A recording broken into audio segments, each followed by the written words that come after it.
Hi Mum! You do everything for everyone else. Let me help you make your life easier. Quick, short information to make you empowered and remind you why you are so important. Because if you don't know what's on the menu, how can you choose what's right for you? Hi, I'm Alina, Director of my private practice Supportive Therapy, an everyday Aussie mum trying not to lose my biscuits at my kids. As a mental health professional, I'm here to share my secrets so no other mother feels alone or powerless. Knowledge is power, and I want you to be powerful. Think of it like I'm your mindset coach through all of this. Everything is backed by science and psychology. I believe in you, and I want you to be the best version of yourself. To be happy and feel in control, you need to be mentally strong. Hi mums, welcome to today's episode. So this one is embracing imperfection in parenting, and I think especially after the last episode on anxiety and stress, sometimes if we don't feel like we are perfect or we're not doing everything right, it can actually cause us a lot of anxiety. So when you actually embrace imperfection, it can be a really good indicator of healthy mental health. Sometimes if we're really rigid and black and white thinking and need to be perfect, need to have control, which then falls into the anxiety and OCD kind of category, that sometimes does not indicate good mental health. So all of this to me is understanding and normalizing that there is no such thing as perfect. And even if it was, you would get so bored of your own life that you would end up looking for some kind of imperfection or thrill or adversity or something. Sometimes we feel like we have them all the time and we just want a bit of peace sometimes. And that's the thing about life, you're going to have ebbs and flows. So you're going to have good times. Sometimes the bad times feel like they last longer than the good times, but you've got to embrace everything. Especially as women, if you think about being able, we are mammals, we need to be able to conform, we need to feel like we all belong. Sometimes we do have, as women, as mothers, extra societal pressures on us to be perfect, to have everything together, to be able to have the work, have the perfect kid, be the perfect mother, and actually turn up and look like you are all together, as opposed to me accidentally turning up to school this morning and forgot my shoes. That's not a good start to the day, is it? Do you know? But you know what the beautiful thing is? That when you do that and you look at other mums at school, even if they're strangers, they just look at you and they go, I get it. It's been one of those days. And I'm like, yeah, I've dropped them off. We've left at home at 7:30 and I already feel like it's lunchtime because of the morning that I've had. So it's very, very normal to be able to know that you can't be perfect at everything. That is actually impossible. That is more impossible than being the perfect parent. The thing for you to always remember is what I talk to about women and my clients and mothers all the time is you are the perfect mother for your children. You are the perfect mother for them. You might not be a perfect mother for these standards or for these other kids or for the school or for this, whatever it is, but you are the perfect mother for your children. And if you allow yourself to be authentic, to be who you are, what do they say? Let your freak flag fly. I'm dyslexic, cannot say that. You embrace all your imperfections, and that will actually then show your kids that you don't have to strive for perfection. Because when you strive for perfection a lot of the time, it's usually other people's expectations or pressures on us that we don't know. And the thing is, when we don't feel like we can achieve or maintain that or something close to that, that's then the really dangerous territory of negative mental health and how that can impact us, especially our self-worth, the perception of who we are, and even of me as a mum, as a woman, as a wife. It can have really awful detrimental things. So this is all of it. I'm going to go above and beyond today to help you to embrace your imperfection and be really proud of it. Because once you do that and you are honest about it, you become more relatable to be more connecting with other people. You don't want to connect with people who are always perfect, who always have everything, blah, blah, blah. No, you want to connect on human terms on, geez, I failed this time, but this is the secret into how I succeeded. Oh, Jesus Christ, I got all the way to school today and then I realized that I've forgotten his lunchbox. Done that a few times. All right. So this is how we actually connect and normalize what we're going through. And sometimes we have a win. And sometimes if I get out of bed on time, I am successful. And sometimes those little days are the only reminder that we need to have. That if I get out of bed today and I hopped in the car and I dropped the kids off at school, I am successful. Especially when it comes to our hormones or that time of the month or perimenopause or pressures at work, or even if we're financially under the pump and I feel like I can't see the other end of it, you've got to find your little wins. So according to research on perfectionism by the American Psychological Association, if you strive for perfection, it actually leads to anxiety, depression, and feelings of inadequacy. But if you can practice self-compassion and accepting imperfection, it has been shown to foster resilience and improve mental health.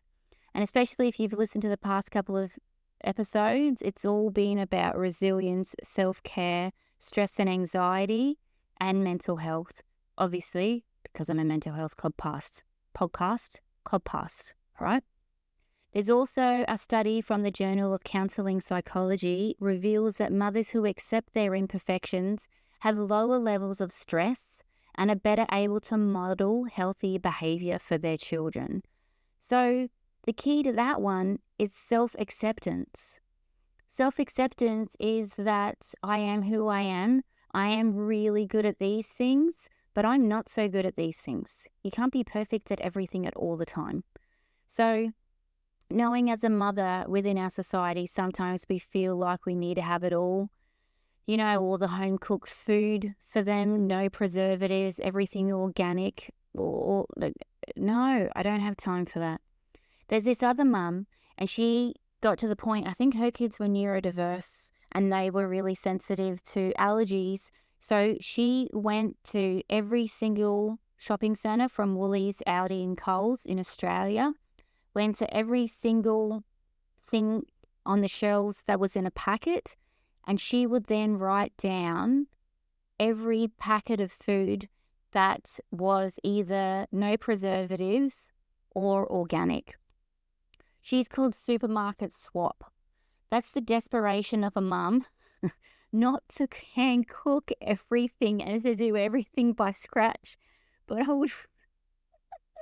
I would rather go aisle to aisle on every single gosh darn packet and figure out exactly what my children can eat and what my children can't eat. That's the determination of mums, because when kids drive us crazy, okay?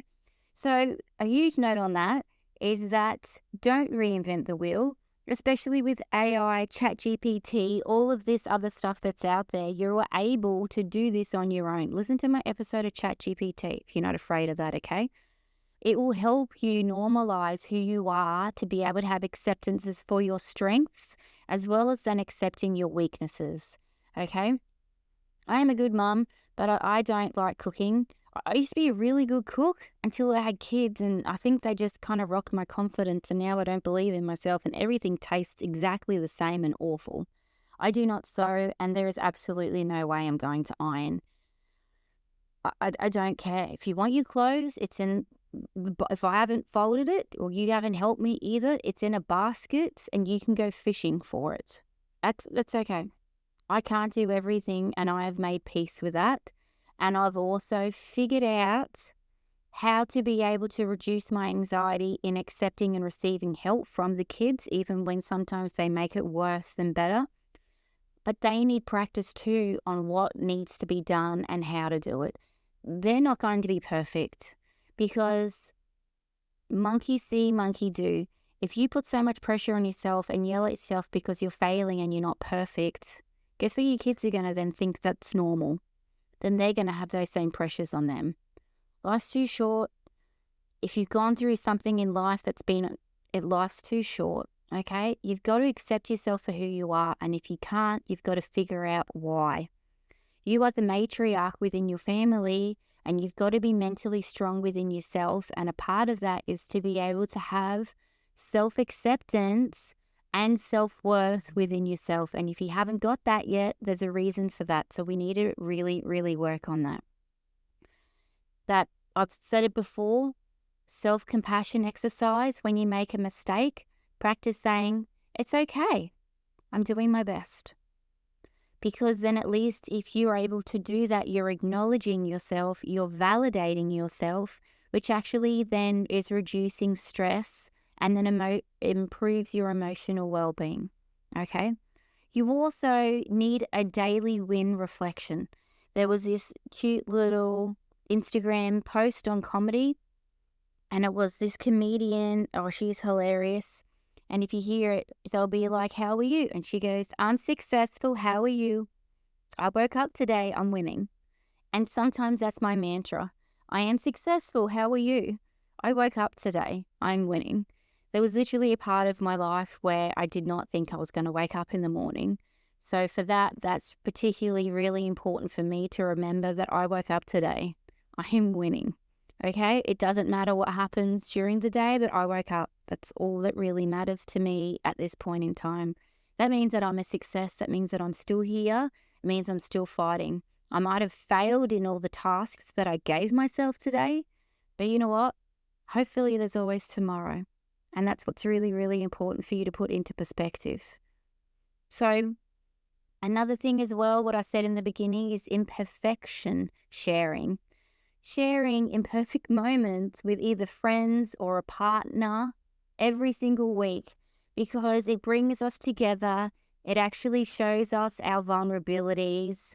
We can actually then make a joke out of it and laugh, because it's absolutely ridiculous. How can I have gone to school and dropped the kids off and I don't have any shoes? Who does that? Me, I do that. So that's a huge thing as well, okay? It normalizes that we are all human. It reduces the shame, and it also increases your support networks. So a little thing on guilt and shame. So guilt is, just say you came home and there's a cookie on the bench and you're starving and you ate it, right? Your partner comes home and they're like, that's my $10 Byron Bay gluten-free, dairy-free cookie. What do you think you're doing, right? Your guilt will say, oh my gosh, I'm so sorry. I didn't mean to. Let me buy you a new one. Your shame, on the other hand, will go, I'm so bad. You can't do anything right. You always do this kind of thing. There's something wrong with you. Why can't you ever? Right? That's the difference between guilt and shame. And if I'm always shaming myself about I can't do anything right, or there's something wrong with me, or I haven't done it perfect, or I'm not coping, that impacts you at a core level, especially for your mental health. And that then needs to be resolved. It's very important for you to understand the difference, because if you're doing that, I can guarantee your kids are doing that as well, at least one of them. So if you're actually able to know the difference between guilt and shame, how you're shaming yourself, if you want to be perfect and nail it, that's fine. But you've also got to have compassion at those times that you are human, and sometimes you're not going to achieve all the goals the best way that you can. What do they say? Done is better than perfect. I used to loathe that saying in the past, because I was a hardcore perfectionist, OCD. Got it from my dad. It was generational, being able to break that. But every time someone would say to me, better done than perfect, it was like nails down a chalkboard, because I'm like, if you just gave it an extra couple of minutes, it would be perfect. Yes, it was my problem. I have evolved and I'm trying my best not to be like that. It's still in there somewhere, but I'm just turning down the volume. Okay, ladies, you know I love you all, okay?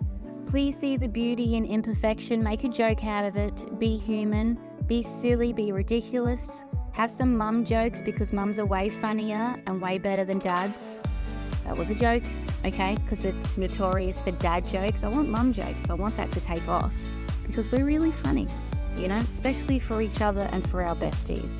And how the beauty and imperfection strengthens the bond with your friends and with your kiddos, okay? Because we just got to enjoy life. You've got to take it day by day and don't take it too seriously. Otherwise you won't get out alive. All right. Thanks so much for listening to me. I have enjoyed your company. And I will speak with you soon. Okay. Bye.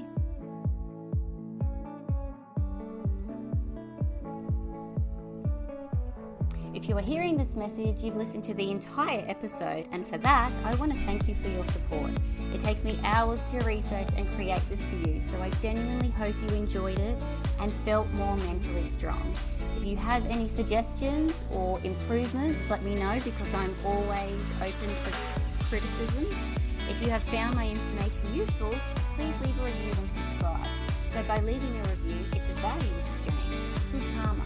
I value your support just as much as you value my free information. So find me on Instagram and Facebook by searching Mentally Strong Mums, and I'm Aussie, so it's spelled M-U-M. And then you can find heaps of resources on www.mentallystrongmums.com. And this podcast is for you, so let me know what topics you would like to see covered in future episodes. And if yourself is a professional that is working with mums and would like to be a guest to help other mums be mentally strong, I would love to support you. So message me on Instagram on Mentally Strong Mums, M-U-M-S, all one word. Thank you so much for your time. Have a wonderful day, you beautiful